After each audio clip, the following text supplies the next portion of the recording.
This is how you create an advising application and get started applying to study abroad.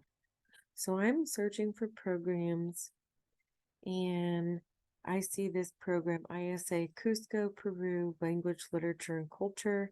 I really like this program. Here I can open the brochure. I can read about the business. I can watch a short video.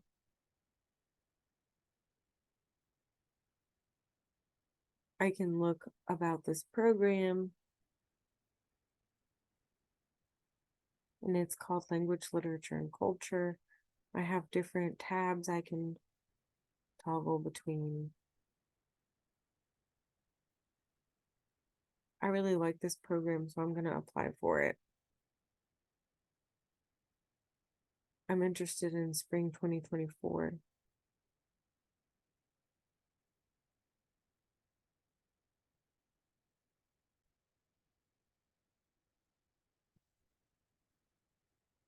Whenever you get to the advising application, you'll see some instructions, and those instructions will be instructing you to watch this video. You'll click getting started, and you'll use this information to answer the survey. Whenever you're done, you'll click done, and you'll go through the rest of these, clicking done after every item.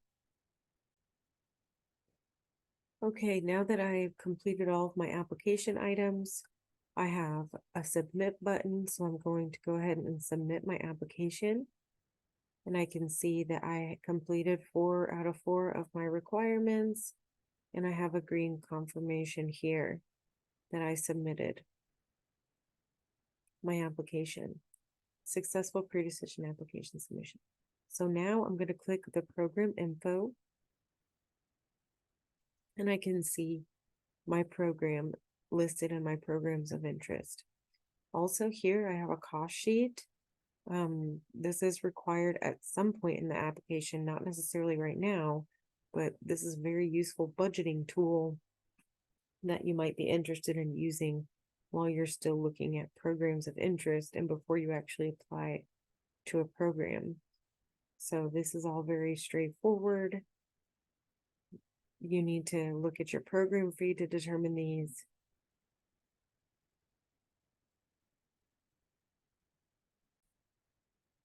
I went and I navigated to my program provider's website. I found my program and I found that the total is $11,995. And so this budgeting tool is useful because it tells me how much I can be expected to pay in total, my program fee combined with other factors. So now that I have this all tallied up, I'm just going to save it just because, and I can always change it if I want to.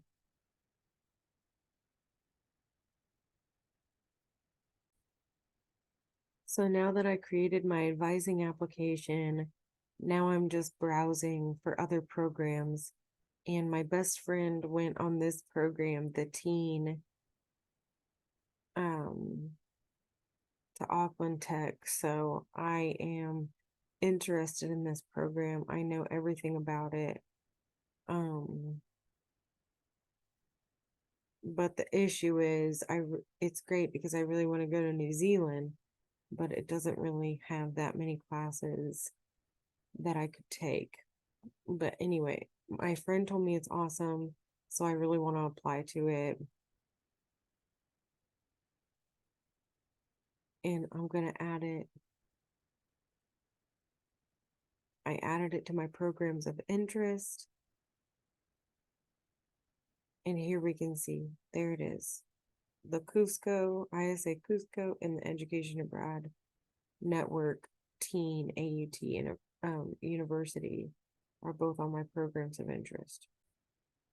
Now, since I just submitted my advising application and I just added some programs of interest, I'm going to wait and let Education Abroad look at my programs and look at my advising application and get back to me.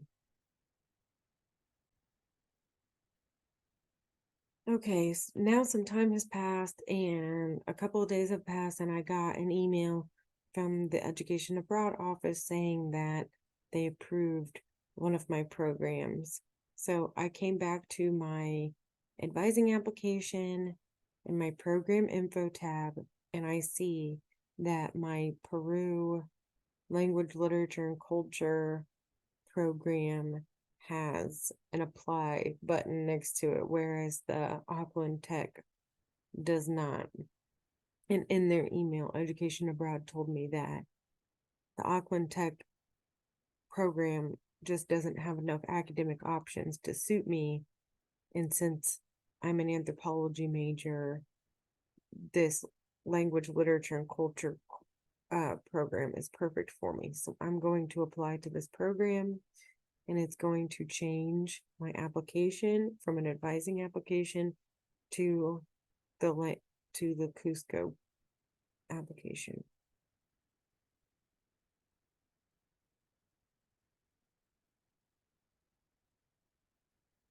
Now this is the actual program application, and I have to move through all these requirements, and I already did all of these, right? Also here, if I go to program info, you can see that the information that I input in my advising application carried over here. So inside this application, Education Abroad is going to approve my cost sheet. And that's whenever I'll be able to go meet with financial aid about my financial aid package.